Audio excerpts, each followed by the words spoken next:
The Infertile Millionaire. The infertile millionaire thought it impossible to ever become a father, but a homeless woman appeared and placed a baby in his arms. "My mother died, and this baby is yours," she revealed. The truth behind this shocked even the doctors. If this story interests you, don't forget to subscribe to our channel and tell us which city you're watching from. Let's continue. Rain battered the bulletproof windows of the Montgomery mansion as Andrew, seated in his second-floor office, analyzed the numbers from his holding company's latest acquisition for the third time. His dark brown eyes, always attentive to every detail, scanned the spreadsheets with the same precision that had helped him build an empire from nothing. At 45, Andrew Montgomery was known in financial circles as the Calculator, a nickname that, far from bothering him, filled him with pride. The intercom buzzed, breaking his concentration. Andrew frowned, irritated by the interruption. Ruth, his housekeeper of more than 2 decades, knew he shouldn't be disturbed during his morning analyses. Something in her voice, however, made him pay attention. "Mr. Andrew, I apologize for interrupting, but there's a young woman at the gate. She's holding a baby and insists on speaking with you. She's soaked from the rain." Andrew took a deep breath, controlling his growing irritation. Another scam attempt, he thought. It wouldn't be the first time. Someone had tried to take advantage of his fortune with far-fetched stories. "Send her away, Ruth. You know I don't see anyone without an appointment." "Sir, she says it's important. She's shivering from cold and the baby won't stop crying. I've never seen anything like it. She looks so much like—" Ruth hesitated, leaving the sentence hanging. Andrew felt an inexplicable chill run down his spine. The housekeeper never showed hesitation. It was one of the reasons he had kept her in his service for so long. "Look so much like who, Ruth?" "Like Miss Mary, sir, the former employee who worked here 20 years ago." The name hit Andrew like a punch to the stomach. Mary, a name he had buried deep in his memory, along with so many other unwanted memories. He rose from his Italian, leather chair approaching the window. Down below, through the ornate iron gate, he could see a frail figure hugging a small bundle. "I'll come down." The decision was automatic, contradicting all his security protocols. As he descended the marble staircase, his mind quickly catalogued the facts. Mary had worked in his house for only 6 months, 2 decades ago. She had disappeared without warning, leaving only a resignation note. She was young, beautiful, and Andrew stopped halfway down the stairs, an old memory emerging like bubbles in still water. That night. The celebration of his first million, the wine, the music, the loneliness. Mary had stayed late, helping with the cleanup. They talked, laughed. For the first time in years, Andrew allowed himself to be just a man, not a businessman. What happened? Afterward was lost in a fog of regret and alcohol. Reaching the entrance hall, Andrew adjusted his Armani suit and signaled to Ruth, who opened the gate through the electronic control. The young woman entered, staggering, protecting the baby from the rain with her own body. Her eyes, when they met Andrew's, were the same color as his. "My name is Lauren," she said, her voice firm despite her trembling body. "And this is your son." Andrew felt the world spin. It was impossible. The infertility diagnosis he had received at 18 after an accident was definitive. He had built his entire life around this certainty, avoiding deep relationships, keeping himself distant from any possibility of creating family bonds. "This is absurd," he responded automatically, his voice as icy as the raindrops still falling outside. "I suggest you seek help elsewhere. Ruth, show her to the door." Lauren didn't move. Instead, she took a crumpled envelope from her soaked coat pocket. "My mother wrote this before she passed. She made me promise to deliver it to you personally. And before you have me thrown out, look at Peter. Look closely at him and tell me you don't see yourself in those eyes." With trembling hands, Lauren uncovered the sleeping baby's face. Andrew felt his heart stop for an instant. The baby had his features, his nose, even the small birthmark near his right ear, exactly like his own. "This proves nothing," he muttered, but his voice had lost its usual firmness. "You're right," Lauren replied, extending the envelope. "But this does. And there's more. I'm not just the messenger. I'm your daughter. The envelope trembled in Andrew's hands as he guided Lauren and the baby into the library. Ruth had already provided towels and dry clothes, showing a solicitude that didn't escape her employer's observation. There was something in the housekeeper's look, a mixture of guilt and recognition, that deeply disturbed him. "Did you know something about this, Ruth?" asked Andrew, his voice cutting through the silence like a blade. The housekeeper hesitated, her hands twisting in her immaculate apron. "Sir, there were rumors. Mary confided in me before she left, but made me swear secrecy. She feared the scandal might harm your rising career." Andrew felt the weight of 2 decades of lies collapse onto his shoulders. He sat heavily in his leather armchair while Lauren, now in dry clothes, settled little Peter in her arms. The baby slept peacefully, oblivious to the drama unfolding. With trembling fingers, Andrew opened the envelope. Mary's handwriting, delicate and precise, jumped out at him, bringing a wave of long-suppressed memories. "Andrew, when you read this letter, I will have already left this world. I carry with me the weight of many secrets, but I cannot depart without revealing the truth that will forever change your life. That night 20 years ago, we not only shared a moment of intimacy, we created a life. Lauren, the young woman who brings you this letter, is our daughter. The infertility diagnosis you received was wrong. I discovered I was pregnant weeks after leaving your employment, but chose not to tell you. You were at the beginning of your business ascent, and a scandal of these proportions would have destroyed everything you had fought so hard for. Besides, I knew well your aversion to emotional attachments.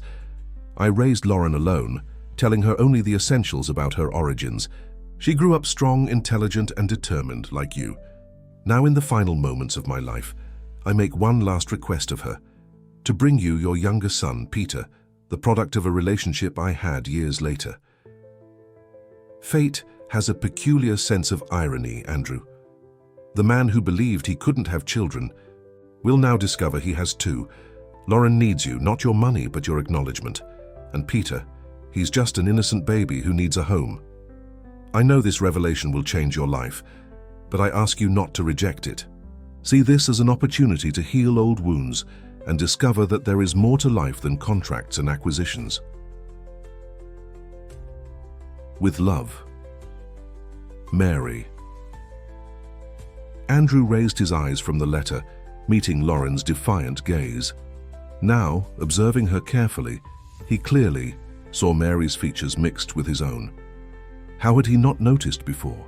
The same determination in her gaze, the same proud bearing, even the way she raised her chin when contradicted. "Why now?" he asked, his voice hoarse with contained emotion. "Because I have no choice," Lauren replied, adjusting Peter in her arms. "Without our mother, I can't raise my brother alone. I tried for weeks, but..." Her voice failed for the first time, revealing the vulnerability behind the facade of strength. "He needs more than I can offer."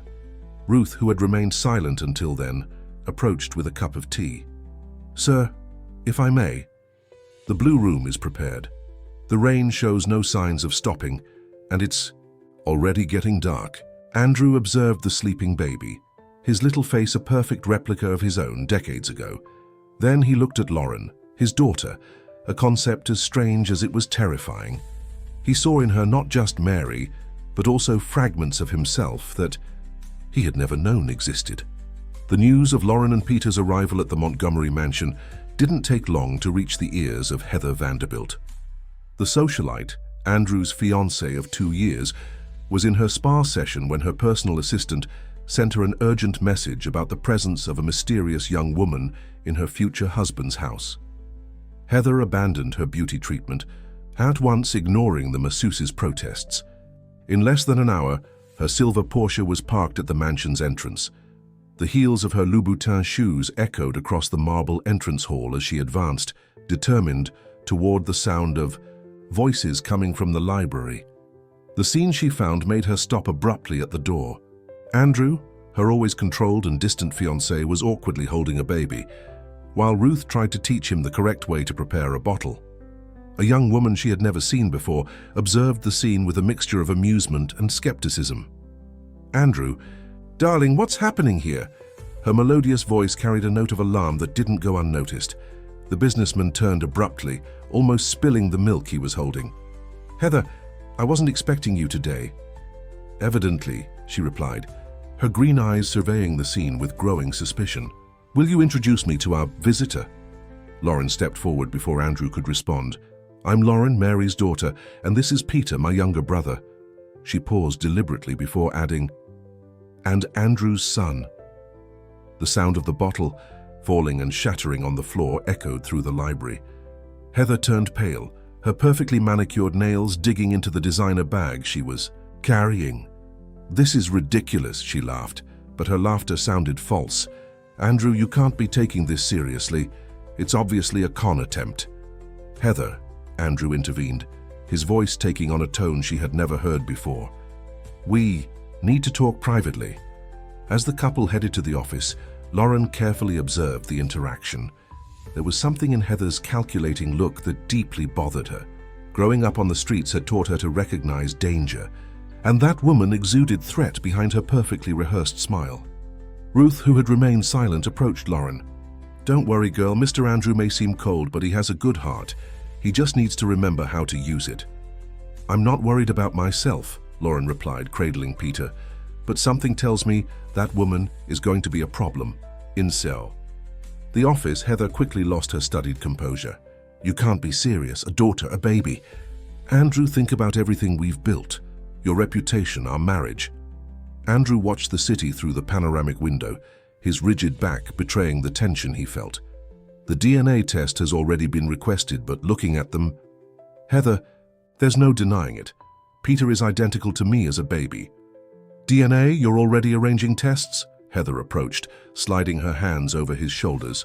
"Darling, be rational. You built an empire by being calculating, not letting emotions interfere with your decisions.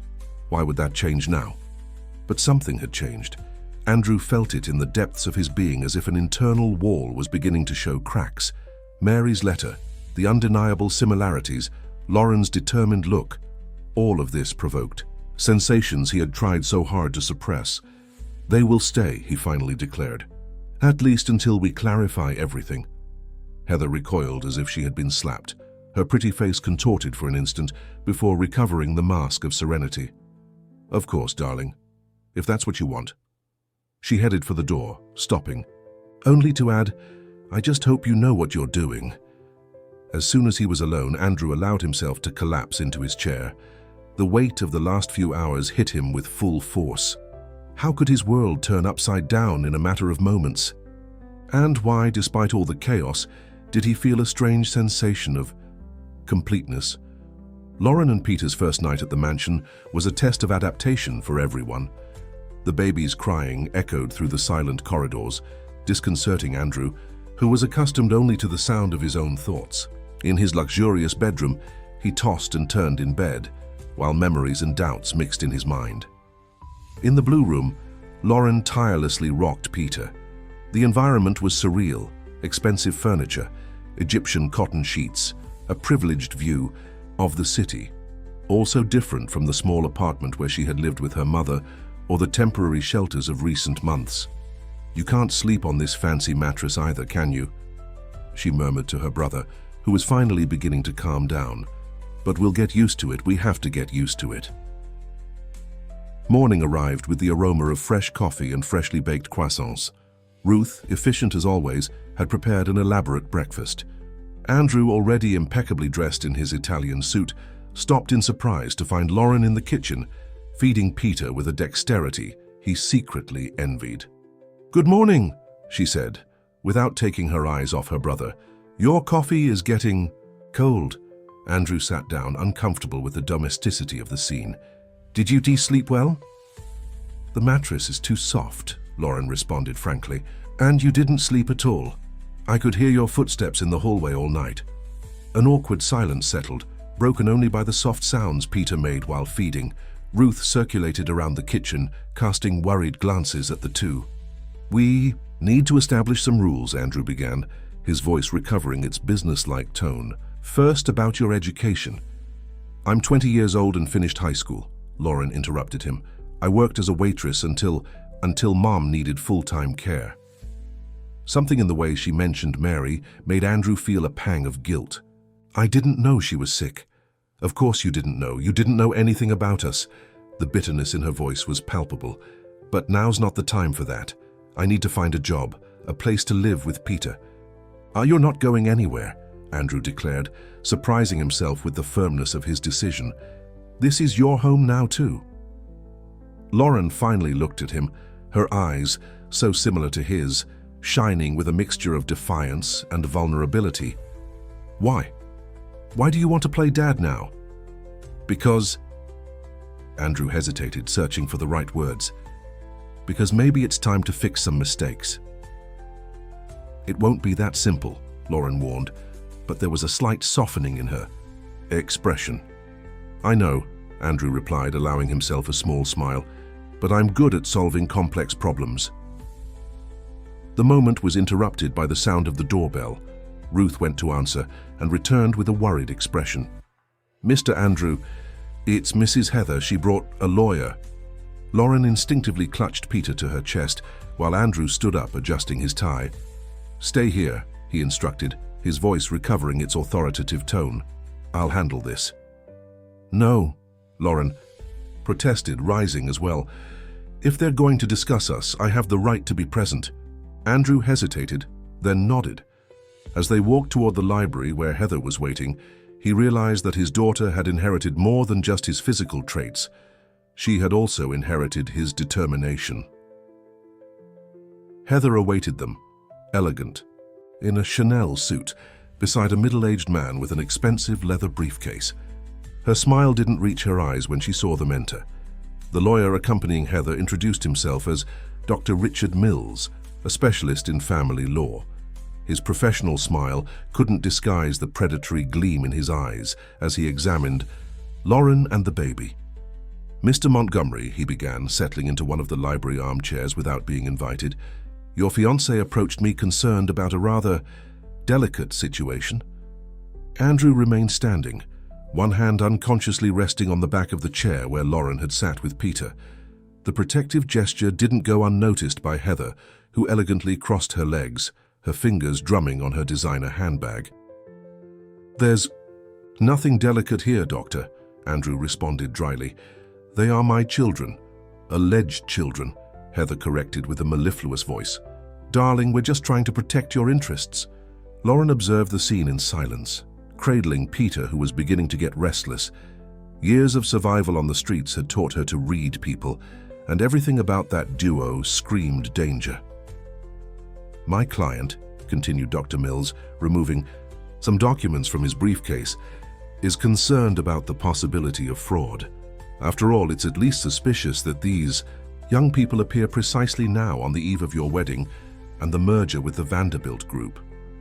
Andrew frowned. The merger with Heather's family's business group was a confidential matter, still under negotiation. How did that lawyer know about it? "Doctor," Lauren spoke for the first time, her voice calm but firm.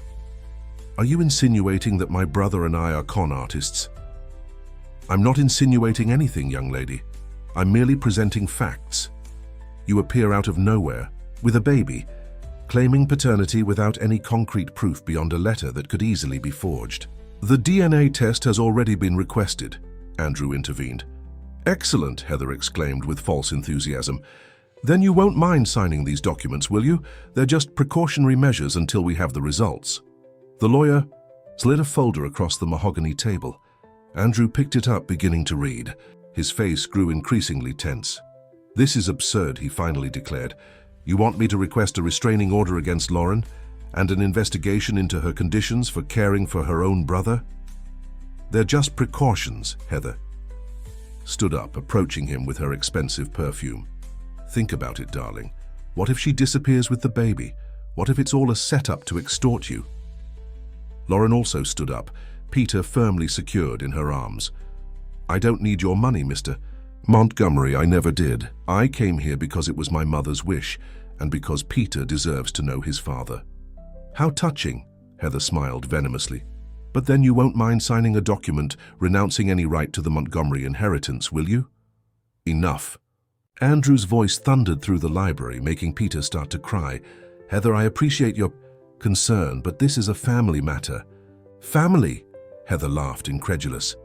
"I am your fiancée. I'll be your wife in less than 2 months. Perhaps we should reconsider that." The silence that followed was deafening. Heather turned pale, her perfectly manicured hands trembling slightly. "You're not thinking straight," she whispered. "This girl appears out of nowhere, and you're already willing to throw away everything we've built." "No," Andrew replied, his voice softer now. "I'm just beginning to see what really matters." Dr. Mills cleared his throat, collecting his documents. "Mr. Montgomery, I suggest you reflect carefully. Certain hasty decisions can have unpleasant consequences." Lauren, who had managed to calm Peter, observed the lawyer with interest. "Was that a threat, doctor?" "Imagine, young lady, just professional advice." He smiled, but his eyes remained cold. "Shall we go, Mrs. Heather? I believe we've said what we came to say." Heather picked up her bag, heading for the fee door with the elegance of a dethroned queen. At the last moment, she turned to Andrew. "You'll regret this, darling, sooner than you think." When the door finally closed behind them, Lauren released the breath she hadn't realized she was holding. "She's dangerous." Andrew nodded, running his hand through his impeccably groomed hair. "I know, and I just turned her into an enemy." "Why?" Lauren asked, genuinely curious. "Why defend us like that?" Andrew looked at Peter, who was now sleeping peacefully, and then at Lauren, seeing in her traces of Mary mixed with his own. "Because some things are more important than business. It took me too long to realize that." The days following Heather's visit brought a new routine to the Montgomery mansion. Andrew, for the first time in years, began working from home more frequently. His laptop was transferred to the library, where he could observe Lauren playing with Peter while conducting his video conferences. Ruth noticed the subtle changes in her employer. The tie frequently loosened, the jacket occasionally hung on, the chair the discreet smile that appeared when Peter babbled. It was as if an old shell was beginning to break, revealing something more human underneath. On a particularly sunny afternoon, Andrew cancelled an important meeting upon hearing Peter cough. Lauren found him in the living room, frantically researching on his tablet. "What are you doing?" she asked, adjusting Peter in her arms. "Researching pediatricians," he replied, without taking his eyes off the screen. "We need to take Peter for a complete checkup. Do you have his vaccination history?" Lauren sat on the sofa, observing the man who until a few days ago was a complete stranger. "I have everything saved. Mom was very organized with these things." The mention of Mary made Andrew pause his research. What was she like? As a mother? "I mean, the best," Lauren smiled, but her eyes were teary. "She worked 2 jobs to give me a good education. She never let anything be lacking, even when things got tough. And she always told me I was special, that I had inherited my father's determination." Andrew felt a lump in his throat. "She never thought about reaching out to me." "Several times," Lauren admitted. "Especially when I was little and asked about you. But she said some people need to find their own way back home." The silence that followed was interrupted by Peter, who began to stir. Andrew watched, fascinated, as Lauren calmed him with a lullaby, the same one his own mother had sung to him decades ago. "Can you teach me?" he suddenly asked. "Teach you what?" "How to care for him. How to be a father." Lauren studied his face for a moment, looking for signs of falsity. She found only sincere vulnerability. "First," she smiled, standing up, "you need to learn to hold him properly. Come here." Carefully, she transferred Peter to Andrew's arms. The businessman tensed, fearing he would hurt the baby. "Relax," Lauren instructed. "He can feel your nervousness. Support his head like this, that's it, see, it's not so difficult." Andrew looked at the little face that was a miniature of his own. Peter opened his eyes, staring at him with curiosity, and then did something extraordinary. He smiled. "He's never smiled at me before," Andrew murmured, enchanted. "It's because now you're really here," Lauren responded simply. "Present, not just in the same environment." The moment was interrupted by Andrew's cell phone, which began to ring insistently. It was his assistant, probably about the cancelled meeting. To Lauren's surprise, he ignored the call. "Wasn't it important?" she asked. "Not as important as this," he replied, still cradling Peter.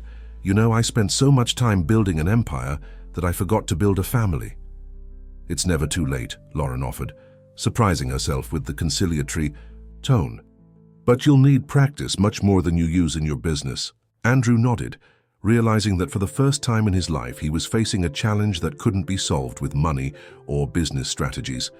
This was a different kind of investment, in time, patience, and, especially, love. "Lauren," he called, as she was already heading to the kitchen, "thank you for not giving up, for bringing him to me, for giving me this chance." She stopped at the door, turning with a half-smile. "Don't thank me yet. We still have a long way to go, and your ex-fiancé won't make things easy." "Ex-fiancé," Andrew repeated, testing how the word sounded. "You know she'll never accept this peacefully, don't you?" "I know," Lauren replied, her gaze hardening.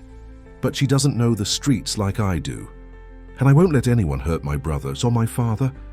The last word came out almost as a whisper, but it was enough to make Andrew's heart skip a beat. It was the first time she had called him that. The news exploded on a Monday morning. Andrew was feeding Peter, a task he now performed with surprising naturalness, when Ruth entered the kitchen, pale, holding the tablet. "Sir, I think you need to see this." The headline of the main economic news portal jumped on the screen: Montgomery Empire. At-risk illegitimate heirs appear on the eve of millionaire merger. The article, signed by a journalist known for his connections with the Vanderbilt family, detailed with surgical precision the arrival of Lauren and Peter at the mansion. Montgomery. Holdings shares have already registered a 12% drop in the first hours of trading, Ruth continued hesitantly. And there are photographs. Andrew slid his finger across the screen, feeling his blood freeze. Photos of Lauren entering and leaving the mansion, carrying Peter. Images of himself with the baby in the garden. Even a record of the moment when Lauren first arrived, soaked by the rain. "How did they get these photos?" he muttered, more to himself than to Ruth. "You still ask?" Lauren entered the kitchen, her eyes flashing with anger. "Your ex-fiancé has resources and contacts. This is just the beginning." Andrew passed Peter to Ruth's arms and picked up the phone, quickly dialing. His legal director answered on the first ring. "I'm already aware, Mr. Montgomery. We're preparing an official statement and—" "No," Andrew interrupted him. "No statements. Call a press conference for today." "Today, but sir, we need to assess the impact, prepare a strategy." "The strategy is the truth," Andrew declared, his voice firm. "Schedule it for 2 in the afternoon, in the company auditorium." Lauren observed her father with a mixture of admiration and concern. "Are you sure about this? Your reputation is at stake." "No," he replied, hanging up the phone. "Our family is at stake." The following hours were a whirlwind of activity. As Andrew prepared for the conference, his phone wouldn't stop ringing. Concerned shareholders, hesitant business partners, journalists eager for a scoop. He ignored them all. In the bedroom, choosing a tie, he found Lauren standing at the door. "May I come in?" "Of course," he replied, struggling with the knot of his navy blue tie.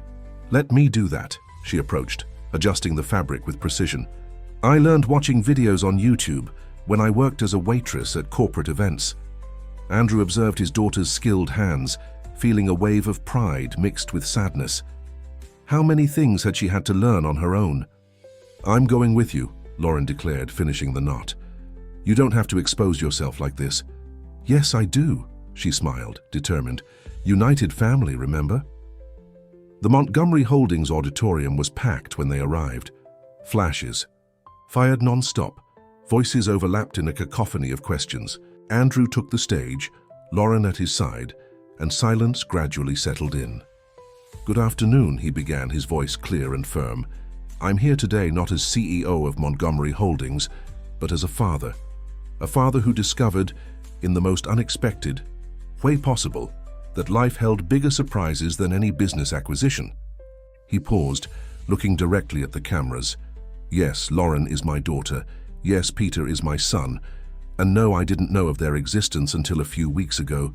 But now that I know, there is no force in the world that will make me deny my family.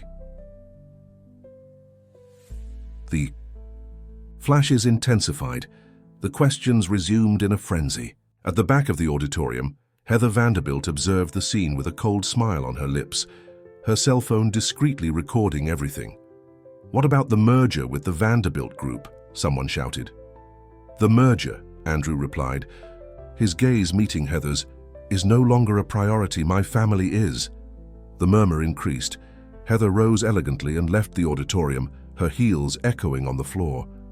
Her smile now had a hint of triumph. Phase 1 of the plan, complete. Lauren noticed the socialite's exit and felt a shiver down her spine. "She's plotting something bigger," she whispered to herself. Andrew, still answering questions, placed his hand on his daughter's shoulder. It was a simple gesture but loaded with meaning. They were in this together for whatever came. On the screen behind them, the company's shares continued in free fall. But, for the first time in his life, Andrew Montgomery didn't care about red numbers. He had discovered a different kind of wealth, one that couldn't be measured in graphs or spreadsheets. In the luxurious Vanderbilt penthouse, Heather watched the repercussion of the press conference with a glass of whiskey in hand. At her side, Dr. Mills leafed through a folder full of documents.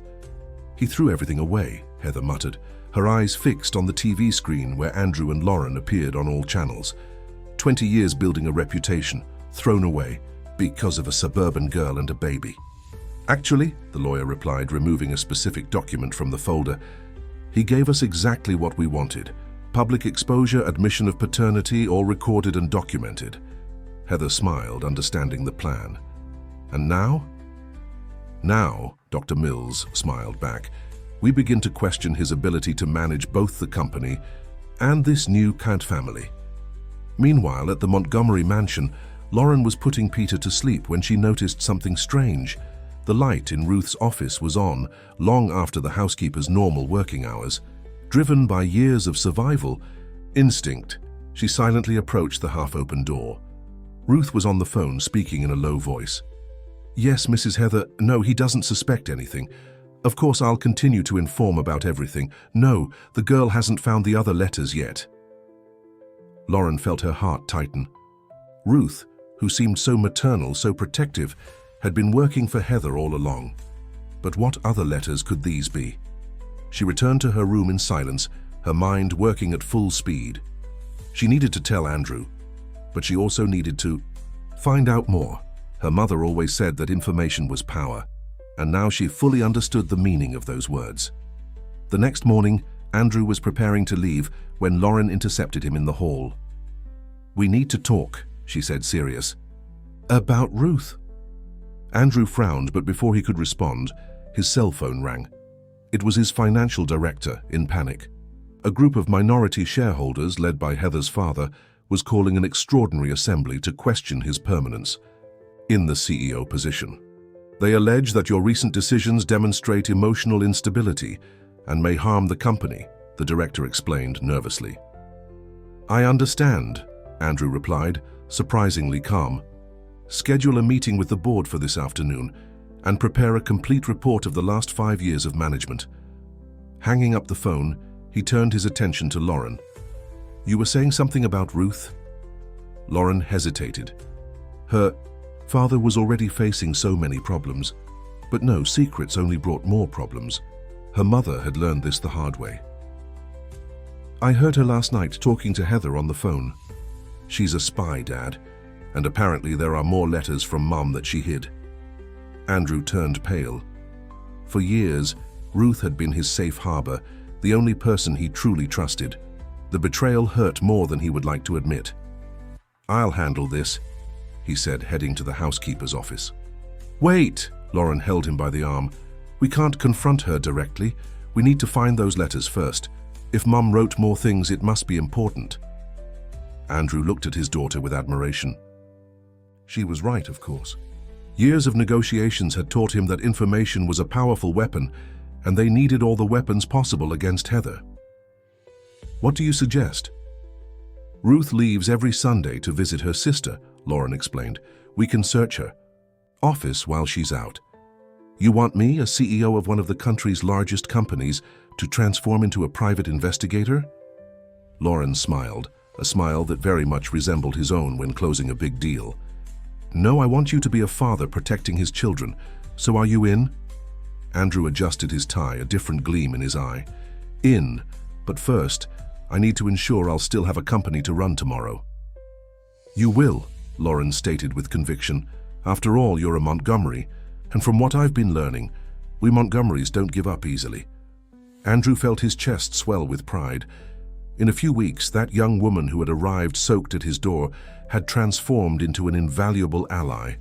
More than that, she had truly transformed into his daughter. We Montgomerys, he repeated, savoring the words. I like how that sounds. Sunday arrived with a palpable anxiety in the air. Andrew watched from his office window as Ruth got into her car, leaving for her weekly visit. At his side, Lauren cradled Peter, who had just finished nursing. She always comes back at 6 o'clock sharp, Lauren commented, putting her brother in the baby carrier. We have exactly 5 hours. Andrew checked his watch for the 10th time. The meeting with the board the previous day had been tense, but he had gained precious time, presenting irrefutable numbers from his management. Now they needed to find something that could further strengthen his position. Where do we start? He asked, feeling strangely nervous. It was surreal to be about to search through his housekeeper's belongings after so many years. With her office, Lauren answered confidently. I observed that she always locks the door twice when she leaves. People who have something to hide tend to be meticulous with locks. Andrew raised an eyebrow. How exactly do you know this? Let's just say life hasn't always been easy, Lauren shrugged. You have the master key, don't you? I do, he replied, removing a set of keys from the drawer, but I've never needed to use it. Ruth's office was a small but organized environment with an old desk, metal files, and a worn armchair. Lauren immediately headed to the files while Andrew examined the desk. Look for false bottoms, Lauren instructed, already pulling drawers. People who keep secrets rarely leave them in plain sight.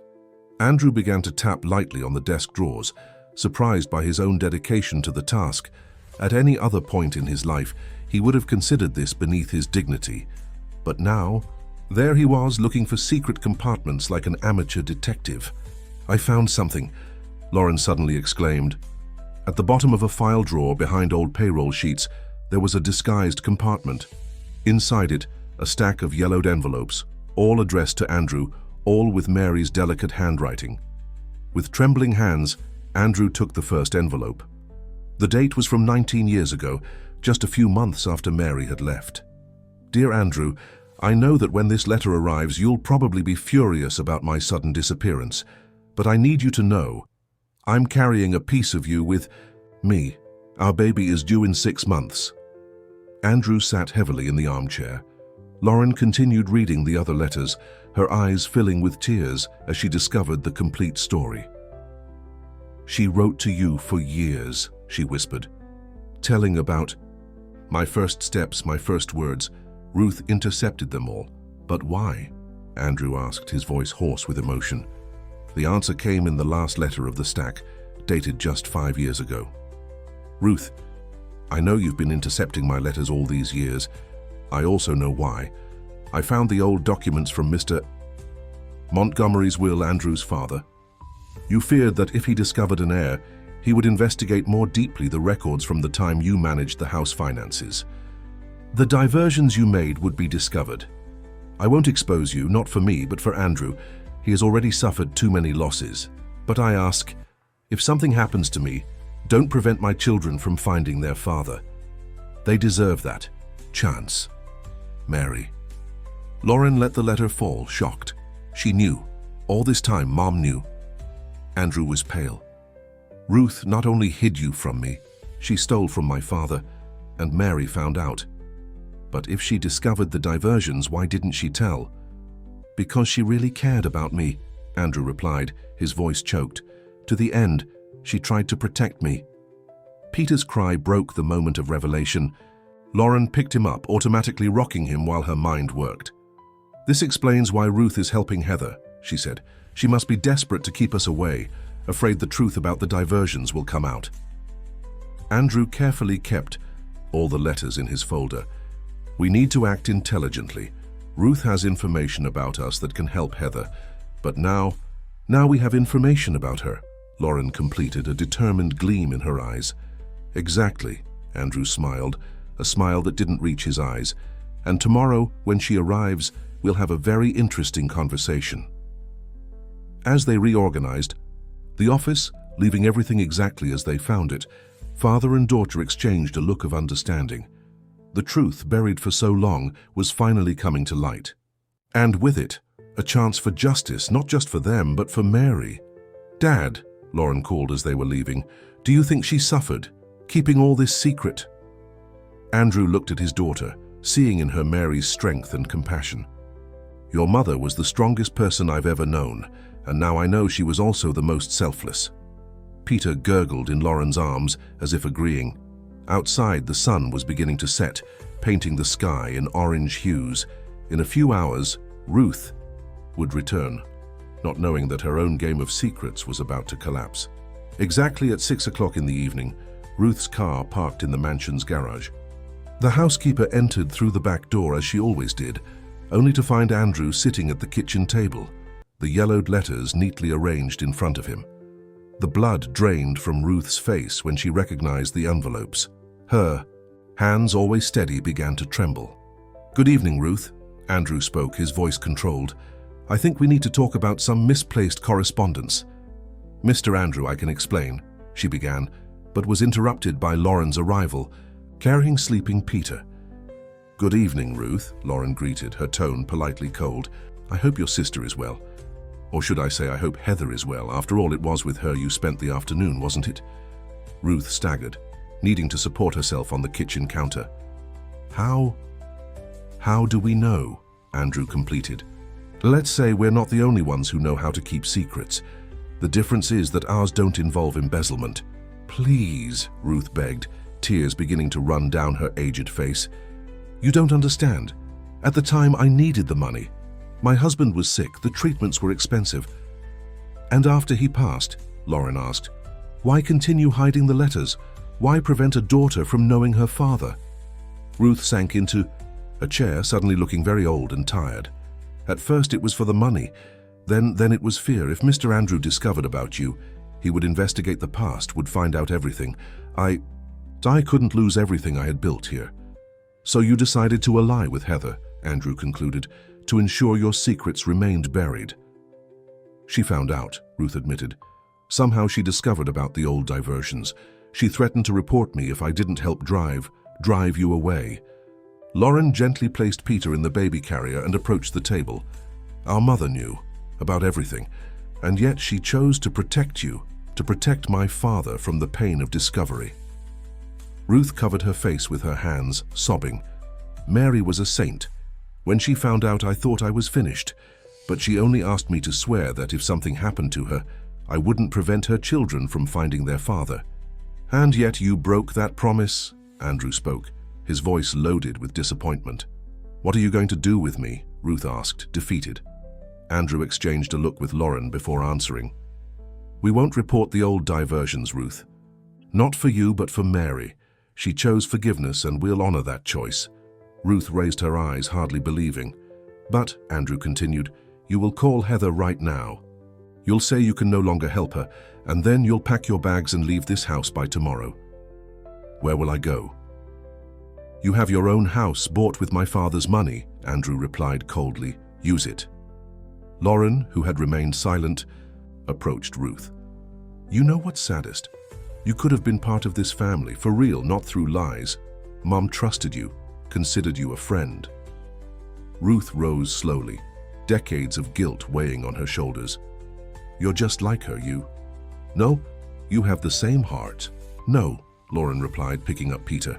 "I have her heart and my father's strength, and together we'll fix everything you and Heather tried to destroy." As Ruth climbed the stairs to pack her things, Andrew approached Lauren. "Are you okay?" She replied, surprising herself with the truth in her words. "It's strange, but discovering all this, somehow brought Mom closer. Now I know how much she fought for us, how much she loved." Andrew put his arm around his daughter's shoulders, watching Peter sleep. "She would be very proud of you." "Of us," Lauren corrected. "She always believed that one day you would find your way back home, and you did." Outside, night had already fallen over the Montgomery mansion, but inside, for the first time in decades, there were no more shadows of secrets obscuring the corridors. A new story was beginning to be written, a story of redemption, forgiveness, and above all, love. Heather Vanderbilt was not a woman accustomed to losing. When she received Ruth's call informing her she could no longer help her, her first impulse was to break the expensive crystal vase that decorated her center table. Instead, she took a deep breath and called Dr. Mills. "They discovered everything," she said as soon as the lawyer answered. "That old idiot couldn't keep her mouth shut." "Calm down," the lawyer's calculating voice sounded from the other end of the line. "Actually, this can work in our favor. Ruth knows many Montgomery secrets, not just her own, and desperate people tend to be more cooperative." A slow smile formed on Heather's lips. "Continue." Meanwhile, at the Montgomery mansion, the first morning without Ruth brought a different atmosphere. Lauren prepared breakfast while Andrew tried with surprising dedication to change Peter's diaper. "You're putting it on the wrong side," Lauren commented, hiding a smile as she watched her father struggle with the disposable diaper. "Impossible," Andrew grumbled. "I've checked the YouTube tutorial 3 times. Here, let me show you," she approached, patiently guiding her father's hands. "See? It's not that difficult." Andrew observed his daughter with admiration. "How did you learn all this?" "Necessity," she shrugged. "When Mum got sick, I had to learn fast. Peter was so small." The moment was interrupted by the ring of Andrew's cell phone.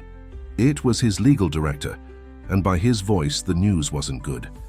"Mr. Montgomery, Ruth is in Dr. Mills' office right now. They're threatening to file a lawsuit for workplace harassment." Andrew felt his blood freeze. "What?" "She claims she was forced to leave her job after years of psychological abuse. And there's more. She has records of conversations, documents, things that could seriously damage the company's image." Lauren, who had noticed the change in her father's posture, approached concerned. Andrew put the phone on speaker so she could follow. "They want a settlement," the lawyer continued. $5 million to keep everything quiet. Otherwise, they'll go to the press with the story. Gav, the loyal housekeeper who was expelled while trying to protect the true Montgomery heirs. "True heirs?" Lauren asked, confused. "Apparently," the lawyer hesitated, "Ruth has documents suggesting that you and Peter may not be who you claim to be." Andrew felt a wave of fury course through his body. "They're bluffing. We have Mary's letters. We have the DNA test," Lauren completed softly. "Remember? You requested it as soon as we arrived." As if by divine providence, at that exact moment, another phone began to ring. It was from the laboratory. Andrew answered, also putting it on speaker. "Mr. Montgomery, this is Dr. Carmen from the Central Laboratory. The DNA test results are ready." Lauren held her breath, unconsciously pressing Peter against her chest. As much as she knew the truth, as much as she was certain of her origin, this moment was crucial. "And?" Andrew asked, his voice betraying his anxiety. "The compatibility is 99.99% in both cases. There's no doubt, Lauren and Peter are your biological children." The relief was so great that Lauren had to sit down. Andrew hung up both phones and turned to his daughter, a determined smile on his face. "Now we have scientific proof. Heather and Ruth can try whatever they want, but the truth is on our side. But what about the lawsuit, the threats?" "We'll face them," Andrew replied firmly. "No more hiding, no more letting fear of scandal dictate our lives. Your mother lived years in the shadows to protect me. I won't make the same mistake." Lauren smiled proud. This was no longer the cold, calculating man she had met weeks ago. This was her father, a man willing to fight for his family. "And what's the next step?" she asked. Andrew took Peter from her, adjusting him with a dexterity that would have been unthinkable a few weeks before. I'll call a press conference, but this time we won't just defend ourselves. We'll tell the whole story. The intercepted letters, the years of forced separation, everything. Heather won't like that, Lauren warned. No, she won't, Andrew agreed. But you know what I learned from you and Peter, that some things are more important than reputation or money. Truth is one of them. Peter chose that moment to let out a hearty laugh, as if approving his father's decision. Lauren observed the two together, feeling a wave of love and gratitude. Her mother was right. Sometimes you had to trust that love would find its way. So, she smiled, when do we schedule this conference? Tomorrow, Andrew responded decisively. The sooner the better. Heather wants war? Well, she'll discover that the Montgomerys don't run from a battle. The news of the press conference called by Andrew Montgomery spread like wildfire among journalists. The company auditorium was even more packed than last time, with reporters from all major media outlets in the country. In the center of the stage, a table with 3 chairs awaited the protagonists of this story. Lauren adjusted the simple but elegant dress she had chosen for the occasion, while Ruth cared for Peter backstage. The former housekeeper hadn't left. After a long conversation with Andrew and Lauren, they decided she deserved a chance at redemption, especially after agreeing to testify about Heather's manipulations. Are you ready? Andrew asked, entering the improvised dressing room. Almost, Lauren replied, taking a deep breath. It's strange, you know. I spent so much time trying to stay invisible, surviving in the shadows. Now I'm going to tell our story to the whole world. Andrew approached, nervously adjusting his tie. We can still back out. Find another way. No, Lauren interrupted him firmly. Mom lived in hiding for our sake. We won't let Heather force us to do the same. At that moment, Ruth entered with Peter, who looked especially handsome in his navy blue outfit. It's time, she announced softly. Andrew took his son in his arms, surprising himself with how natural the gesture already felt. Let's show the world who we really are. The family walked together to the stage, where they were received by an explosion of flashes. Andrew took his place in the center, with Lauren to his right and Ruth to his left. Peter, surprisingly calm, observed everything with his large, curious eyes. Good afternoon, Andrew began, his voice firm and clear. I'm here today to tell a story about love, sacrifice, and mostly about truth. At the back of the auditorium, Heather watched everything with an icy smile, Dr. Mills at her side. Her confidence began to waver when she saw Ruth on the stage. Andrew continued, 20 years ago, I made the biggest mistake of my life. Not by falling in love with an employee, but by allowing fear of scandal and obsession with success to blind me to what really mattered. Lauren took the floor next, her voice choked with emotion. Our mother, Mary, wrote dozens of letters over the years. Letters that never reached their destination because some people thought they had the right to decide what was best for all of us. Ruth then stood up, surprising everyone. And I was one of those people. For years, I intercepted these letters, first out of greed, then out of fear. Today I'm here to tell the truth about how Heather Vanderbilt tried to use these secrets to separate this family. At the back of the auditorium, Heather rose abruptly, but it was too late. Ruth began to detail the entire plan. The threats, the manipulations, the attempt to forge documents that questioned Andrew's paternity. The journalists frantically took notes, the cameras capturing every moment. Peter chose that instant to let out one of his contagious laughs, breaking the tension in the environment. This is my son, Andrew declared, slightly raising the baby. And this is my daughter. The DNA test confirmed what our hearts already knew. But science could never measure the love that has grown between us in these last few weeks. Lauren wiped away a discreet tear. Our mother always said that truth has its own power, that no matter how much time passes, it always finds its way to the light. That's why, Andrew continued, his voice gaining strength, I'm here today, not just as CEO of Montgomery Holdings, but as a father. A father who lost 20 precious years with his daughter, but who won't lose one more minute. In the middle of the audience, Heather was already heading for the exit, her face contorted with fury. Her plan had completely crumbled. And as for the blackmail attempt, Andrew concluded, looking directly at the cameras, I want to make it clear we won't yield to threats. This company was built with hard work and integrity, and that's how it will continue. The question session that followed was intense, but the Montgomery family was prepared. Each answer, each explanation, served to further strengthen their union. Ruth, in tears, told her part of the story, publicly asking for forgiveness. When it was all over, Lauren approached her father, who was still holding Peter. Do you think we did the right thing? Andrew looked at his children, then at the journalists who were still photographing the scene. For the first time in my life, I'm absolutely certain that we did. The repercussion of the press conference was immediate and overwhelming. Social media exploded with video of the moment Ruth exposed Heather's plan, while the country's main newspapers featured headlines about the Montgomery love and redemption story. The company's shares, which had plummeted days before, began to show signs of recovery. But not everything was rosy. The morning after the conference, Lauren found Andrew in his office, analyzing a pile of documents with a worried expression. What happened? She asked, serving a cup of coffee for her father, a new ritual they had developed. The Vanderbilt group is moving all its pieces, Andrew replied, accepting the coffee. They've cancelled contracts, are pressuring common suppliers to choose sides.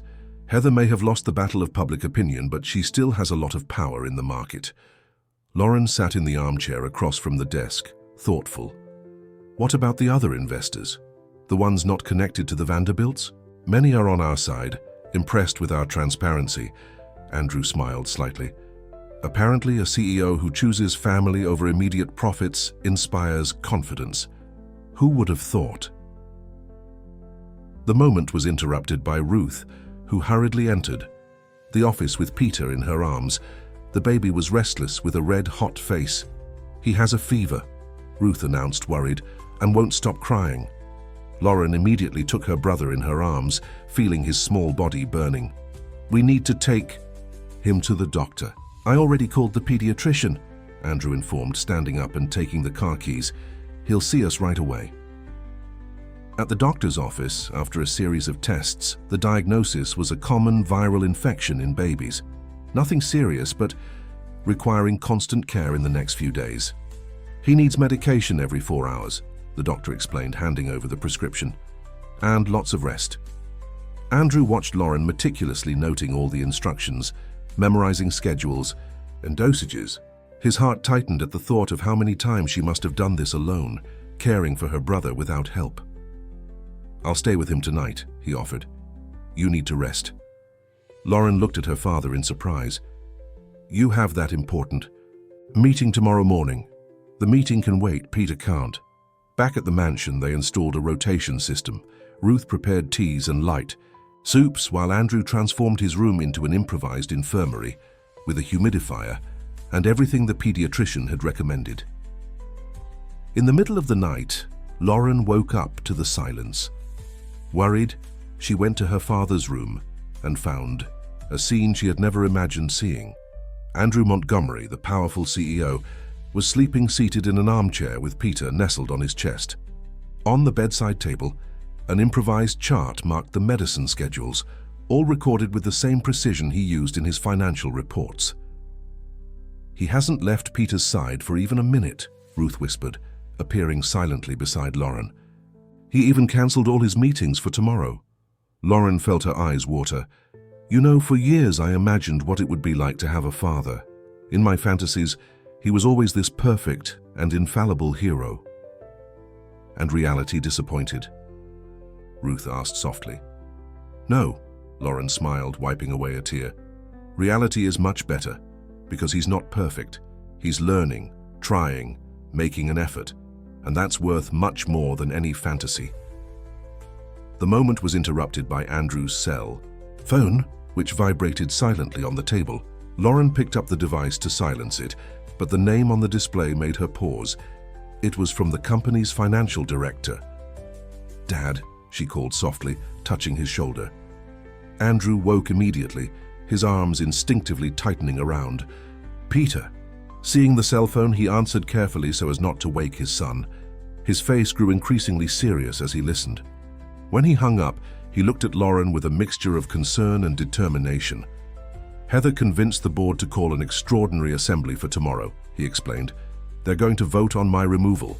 What? They can't do that. Technically, they can, Andrew replied, carefully adjusting Peter on the bed. And with the Vanderbilt group pressuring the smaller shareholders. And what are we going to do? Lauren asked, sitting on the edge of the bed. Andrew looked at his sleeping son, then at his daughter, and finally at Ruth, who was observing everything in silence.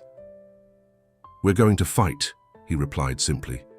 But this time, we're going to fight the right way as a family. Lauren nodded, understanding perfectly. It wasn't just control of the company at stake. It was everything they had built in the last few weeks, all the love that had blossomed from the ashes of a past of secrets.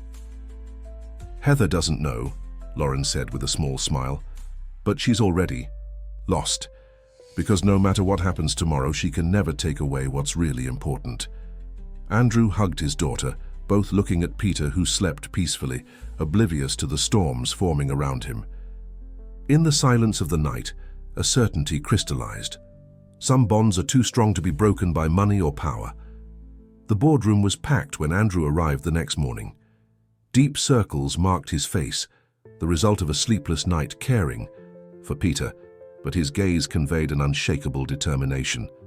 Lauren had insisted on accompanying him, leaving her brother, now recovered, in Ruth's care.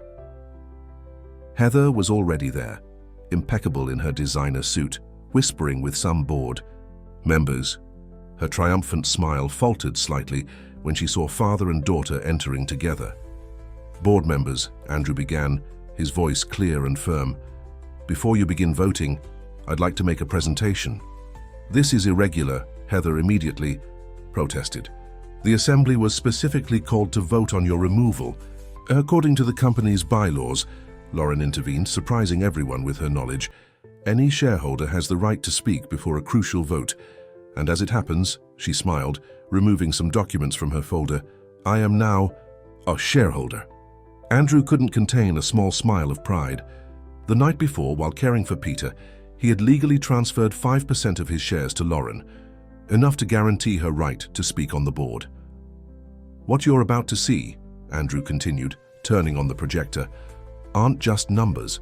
They're 20 years of work, dedication, and yes, some mistakes. But mainly, they're 20 years of sustainable growth and business ethics. The presentation that followed was unlike anything those executives had ever seen. Mixing impressive financial data with the Montgomery's personal story, Andrew showed how each of his decisions, even the toughest ones, had been made with the company's future in mind.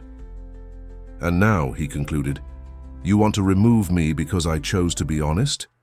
Because I decided to face my responsibilities as a father?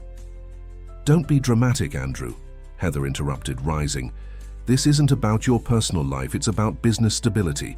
Since this family appeared, stocks have fluctuated, contracts have been lost. Contracts that you cancelled, Lauren pointed out, her voice cutting. Stocks that fell because of the rumors you spread. This is ridiculous, Heather laughed, but her face was tense. You have no proof. Actually, a new voice sounded from the door. They do. Everyone turned to see Dr. Mills entering the room, carrying a thick folder. The lawyer looked like he had aged years since they last saw him. Dr. Mills? Heather turned pale. Well, what are you doing here? What I should have done a long time ago, he replied, placing the folder on the table. Board members, here is all the documentation showing how Ms. Vanderbilt deliberately orchestrated a campaign to destabilize the company. You can't do this, Heather practically screamed. I paid you. And I'm returning every cent, the lawyer replied calmly. There are limits, Ms. Vanderbilt, that not all the money in the world can buy. The board members began to leaf through the documents, their expressions changing from shock to indignation. Emails deliberately cancelled contracts, evidence of market manipulation, all meticulously documented. Why? Heather asked the lawyer, her voice trembling. Why are you doing this?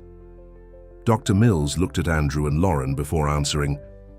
Because yesterday when I saw that press conference, I realized I was on the wrong side of the story. And more importantly, on the wrong side of justice. The chairman of the board cleared his throat, calling everyone's attention. I believe that, in light of this new evidence, we no longer need to hold the vote. Mr. Montgomery, on behalf of the board, I apologize for the inconvenience. Andrew nodded, but it was Lauren who spoke. We don't want revenge, no lawsuit, no scandal. We just want to move forward, building something better. Heather, for the first time since they had known her, seemed truly defeated. You won, Andrew. Are you satisfied? No, he replied softly. I'm not satisfied or happy with any of this, but I'm at peace. And that, Heather, is something money and power can't buy. As they left the boardroom, Lauren held her father's arm. Do you think she'll try something else? No, Andrew smiled. Heather is many things, but she's not foolish. She knows when a battle is lost. In the parking lot, they found Ruth waiting with Peter, who opened a huge smile at seeing his father and sister. So? The housekeeper asked anxiously. It's over, Lauren replied, taking her brother in her arms. It's finally over. No, Andrew corrected, embracing his children. It's not over. Actually, it's just beginning. And he was right. Because sometimes the end of a battle is just the beginning of something much greater, something called family. 1 month after the confrontation with Heather, the Montgomery mansion was undergoing subtle but significant transformations. Andrew's austere office now had a small crib in the corner, where Peter often took his naps while his father worked. Family photos began to appear on the once empty walls, and the sound of laughter echoed through corridors that had once been silent. That morning, Lauren found her father in the library, not reviewing contracts as she expected, but leafing through an old photo album. What's that? She asked, sitting beside him with a cup of coffee for each of them. Ruth found it in the attic, Andrew replied, pointing to a yellowed photo. Look, that's me at about Peter's age. Lauren examined the image with interest. The baby in the photo was strikingly similar to her brother, same smile, same curious eyes. There's more, Andrew continued, turning the page. I found some photos of your mother too, from the time she worked here. Lauren caught her breath. There was Mary, young and radiant, arranging flowers in the garden. Her smile, captured by the camera decades ago, was exactly as Lauren remembered. She was beautiful, Andrew murmured, his voice soft with memory. She never stopped loving you, you know, Lauren commented, tracing the outline of the photo with her finger. Even after so much time, she always spoke of you with affection. Andrew closed his eyes for a moment, letting the emotion pass. I've been thinking a lot about this, about second chances, new beginnings, and I've decided to make some changes at the company, he smiled, picking up a folder by his side.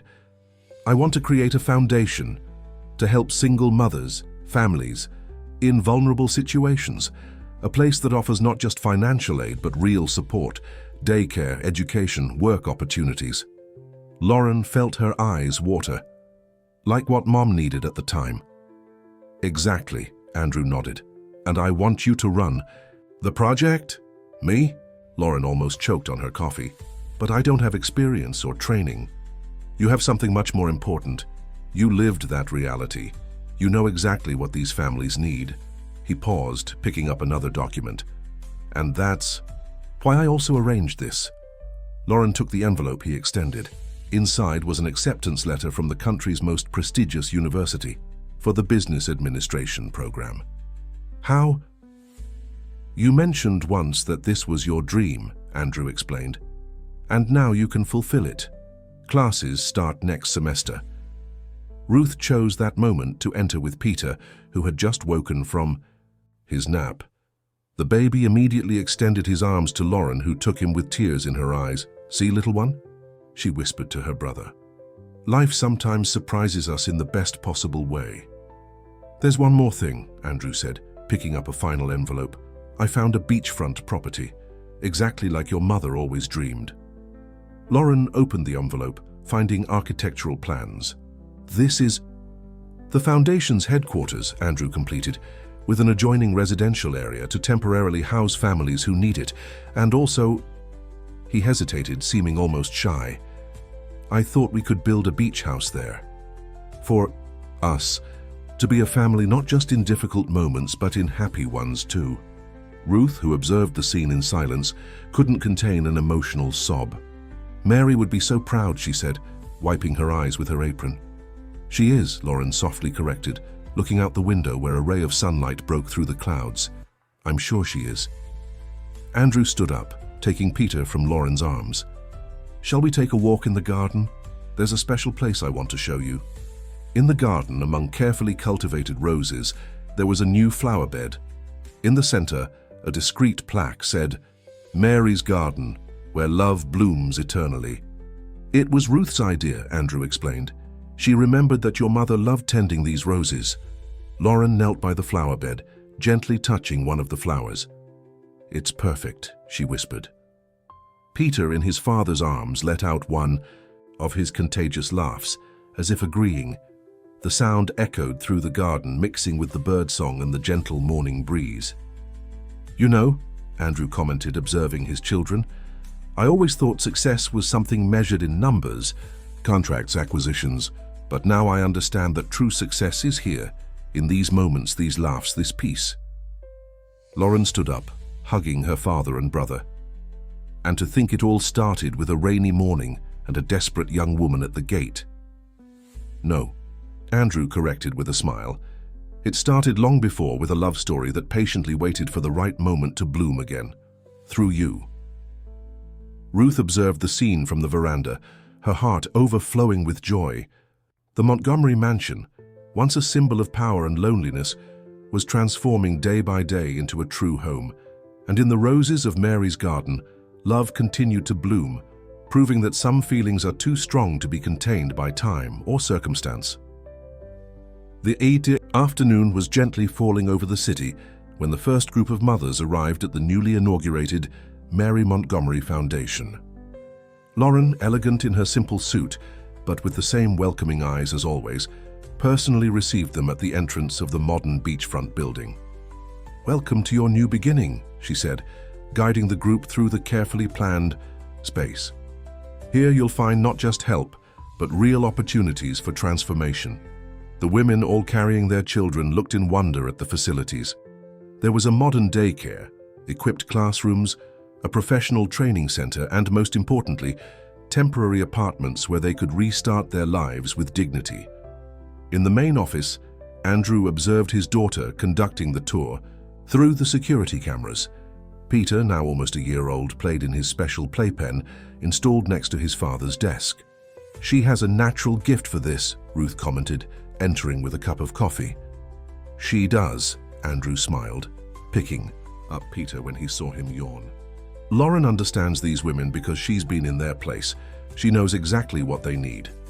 The foundation project had transformed into something much bigger than initially planned. Beyond basic support, it offered professional courses, legal assistance, and even a microcredit program for small female entrepreneurs. Lauren returned to the office after the tour, her eyes shining with enthusiasm. Dad, you should have seen. One of the mothers is a seamstress, another has experience in confectionery. I'm already thinking about how we can develop a cooperative. Andrew observed his daughter with pride. In just 6 months of college, she already demonstrated a deep understanding of social management, blending academic theory with practical life experience. I have a surprise for you, he said, handing her an envelope. Inside was a recently published article in an important business magazine, New Generation of Business, how Lauren Montgomery is revolutionizing the concept of corporate social responsibility. They want to do a full story about the foundation, Andrew explained, about how companies can go beyond traditional philanthropy and create real changes in society. Lauren sat down, moved. This will give visibility to the project. Other companies might be inspired, create similar initiatives. Exactly, Andrew agreed. And there's more. The board unanimously approved the creation of a permanent fund for the foundation. 10% of Montgomery Holdings' annual profits will be directed to social projects. Ruth, who had been listening silently, approached with Peter asleep in her arms. "Mary would be so proud. She always said that one day you would find your heart, Andrew. And I did," he replied softly, "through our children." Lauren stood up, going to the window that overlooked the sea. The sun was setting on the horizon, painting the sky in golden and pink hues. In the foundation's garden, several children played under the supervision of educators while their mothers participated in the first classes of the training program. "You know what's most amazing?" she commented, without taking her eyes off the scene. "How everything fit together. Mum's pain, my struggle, your loneliness. Everything served to create something bigger than ourselves." Andrew joined her at the window, placing an arm over her shoulders. "Your mother always said there are no coincidences, only encounters marked by destiny. And do you believe that now?" "I do," he smiled, looking at Peter sleeping peacefully in Ruth's arms. "I believe that each choice, each mistake, each success brought us exactly where we were meant to be." Ruth approached with a cup of tea for Lauren. "And where do we go from here?" "Forward," Lauren replied with conviction. "Always forward, helping other families find their way just as we found ours." Andrew's phone rang. It was from the company's main office. Another important acquisition was being finalized, another step in the growth of the Montgomery empire. But now, for the first time, the numbers in the contracts weren't the most important part of his day. "We can discuss this tomorrow," he said on the phone, surprising his financial director. "Now is family time." As the sun finished setting on the horizon, the Montgomerys remained together, observing the sea and the families in the garden. There, in that perfect moment, they were no longer just father, daughter, son, and housekeeper. They were a family in the deepest sense of the word, united not just by blood, but by choices, forgiveness, and unconditional love. And somewhere, Mary smiled, knowing that her greatest dream had come true. Her children had not only found their father, but together, they had built something much bigger than themselves, a legacy of love that would continue to flourish for generations. Peter's first birthday was celebrated in the garden of the Mary Montgomery Foundation. It wasn't an ostentatious party, as would be expected for the son of one of the country's most important businessmen. Instead, it was a celebration full of meaning, shared with all the families sheltered by the foundation. Lauren had insisted on this. "Peter needs to grow up understanding that privilege brings responsibility," she had explained to her father, who not only agreed but expanded the idea. The garden was decorated with colorful balloons and simple but elegant tables. Children of all ages ran and played, while their mothers, now students in the foundation's professional courses, animatedly discussed their progress and future plans. Peter, dressed in a simple blue jumpsuit, was the center of attention. His first steps had happened just a week before, and now he happily tottered among the guests, drawing smiles wherever he went.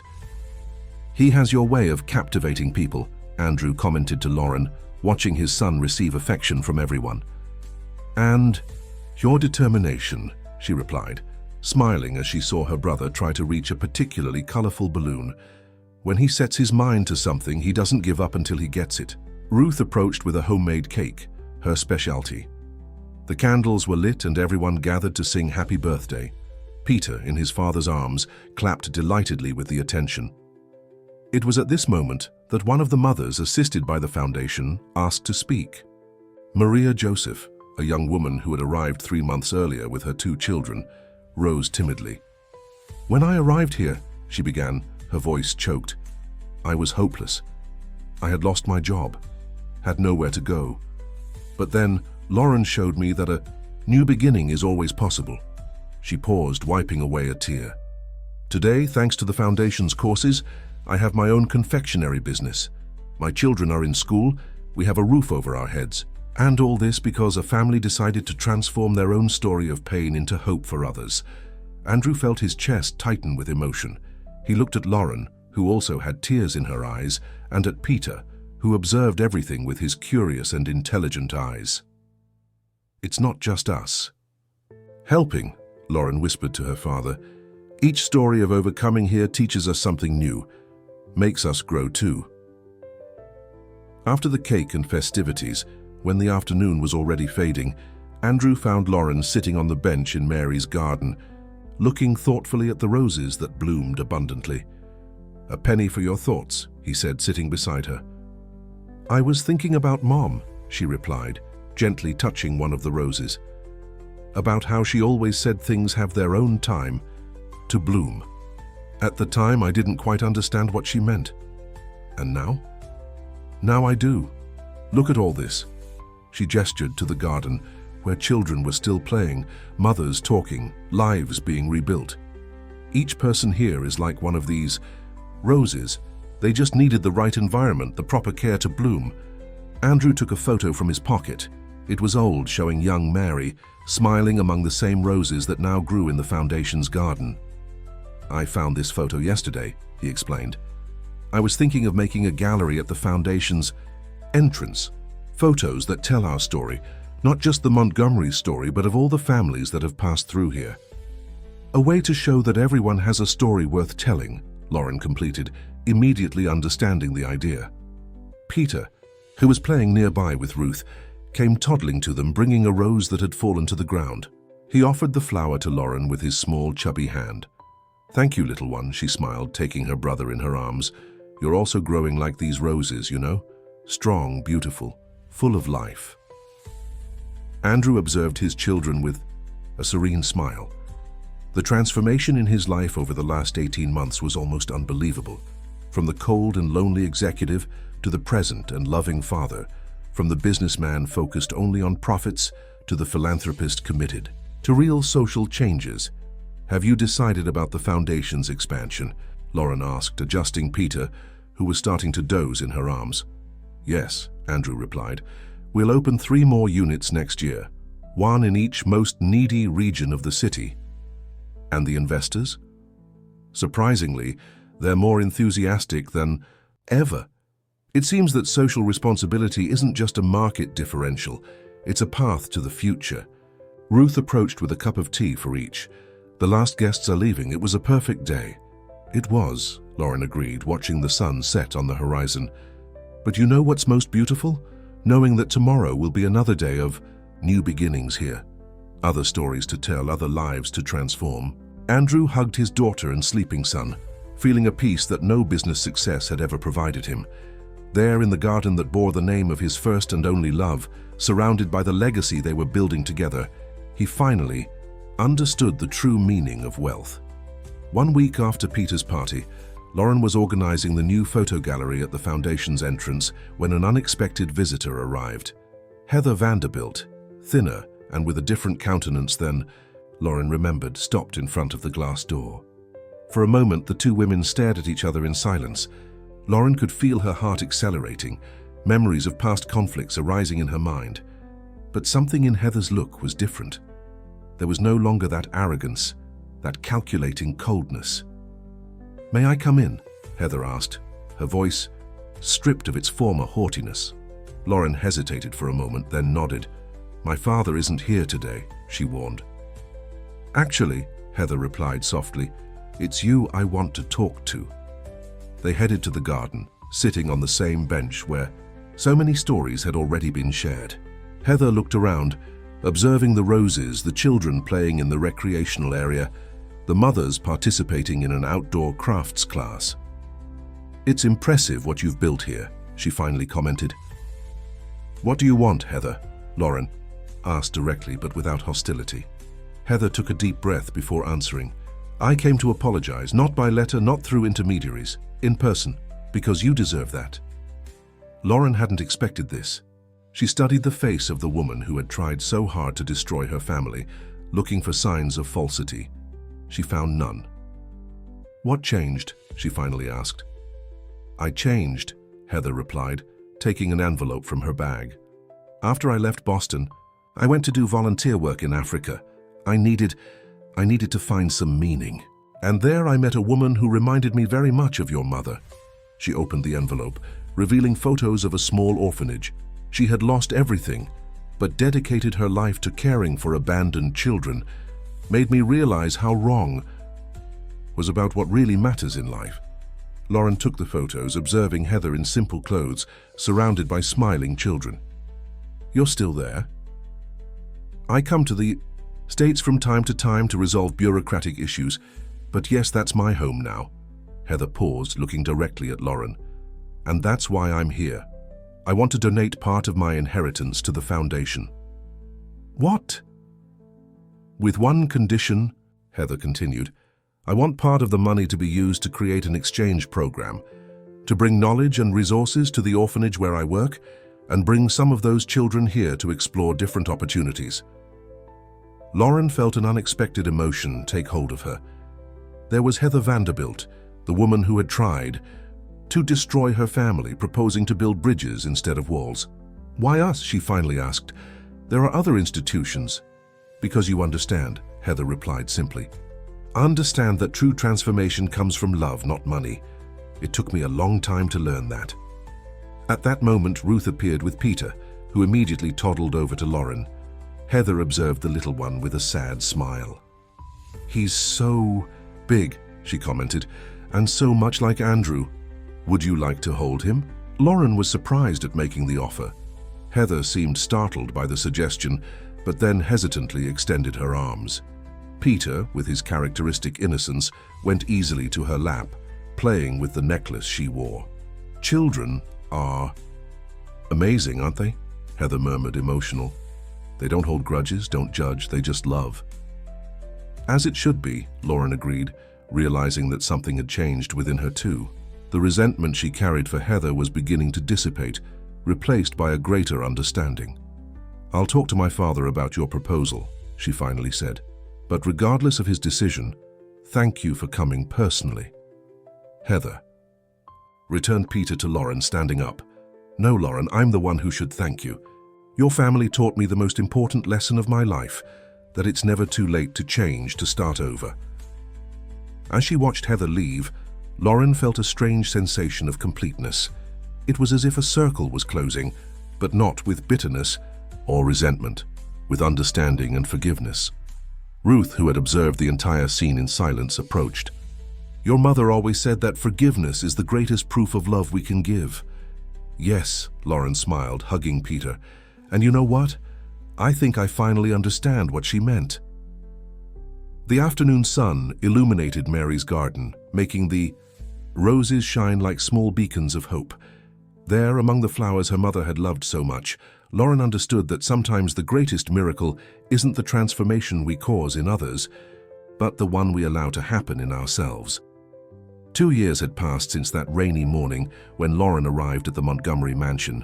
The beach house, built next to the foundation, had become the family's weekend retreat. It was a quiet Saturday when Andrew found Lauren sitting on the veranda, watching Peter, now 3 years old, play in the sand with other children from the foundation. "Penny for your thoughts?" Andrew joked, using the phrase that had become a private joke between them. Lauren smiled, making room on the bench for her father. "I was thinking about how life comes full circle. Today is a special day, you know." "Mary's birthday," Andrew replied softly. "I never forgot." Lauren took something from her pocket. It was a yellowed envelope, still sealed. "I found this morning, among Mom's old things. It's the last letter she wrote, but never sent." Andrew felt his heart speed up. "Have you read it?" "No," she replied, extending the envelope to him. "I think you should read it first." With slightly trembling hands, Andrew opened the envelope. Mary's handwriting, now so familiar thanks to the other letters, seemed weaker, probably written in her final days. "My dear Andrew, if you're reading this letter, it means our children have finally found their way to you. It also means I'm no longer here to see this moment, but somehow this doesn't sadden me as much as it should. Do you know why? Because I always knew this day would come, not by chance or destiny, but because I knew your heart better than you did yourself.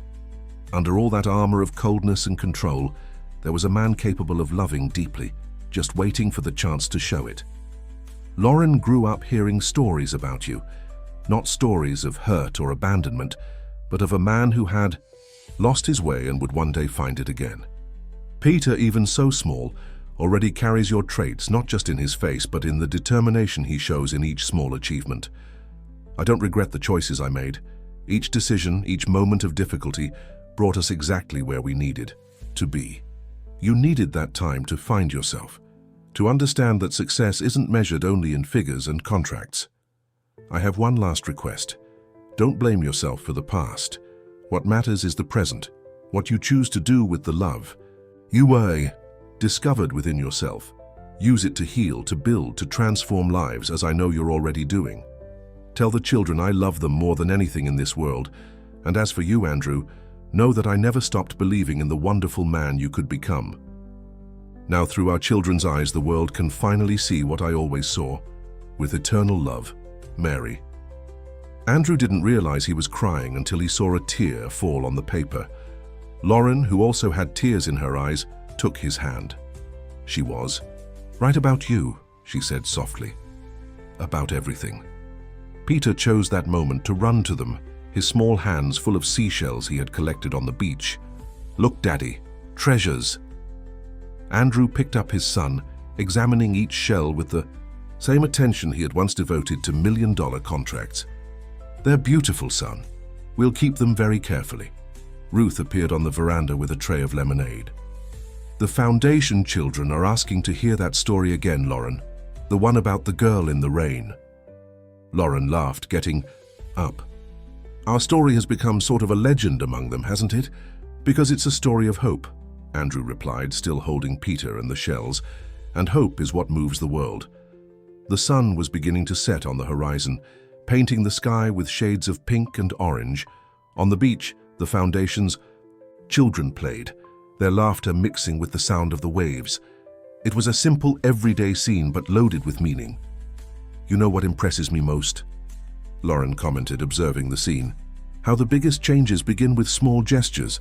A letter, a seashell, a hug." Andrew nodded, understanding perfectly. His transformation hadn't happened overnight. It was small moments, small choices that had brought him here. The first time he held Peter, Lauren's first genuine smile, the first family they helped through the foundation. "The real treasures," he said, looking at the shells in Peter's hand, "are these moments that can't be bought." Ruth smiled, serving the lemonade.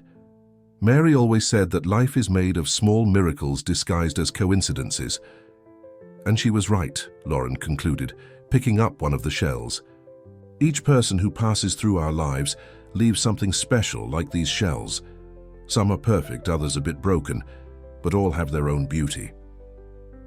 Peter, already sleepy in his father's arms, murmured something about keeping his treasures in Grandma Mary's garden. That's how he referred to the rosebed, although he had never met his grandmother. "Tomorrow, son," Andrew promised, kissing the boy's forehead. "Tomorrow we'll plant more treasures in the garden." Lauren's wedding day dawned sunny, as if the sky itself wanted to celebrate. The ceremony would be held in the foundation's garden, among the roses that Mary had loved so much. Peter, now 5 years old, was elegant in his small suit, proud of his role as ring-bearer. Andrew found his daughter in Ruth's old office, which now served as the bride's preparation room. Lauren was stunning in her simple but elegant dress, holding a bouquet made with roses from Mary's garden. "You look beautiful," he said, his voice choked with emotion. "Don't cry, Dad," Lauren joked, though her own eyes were misty.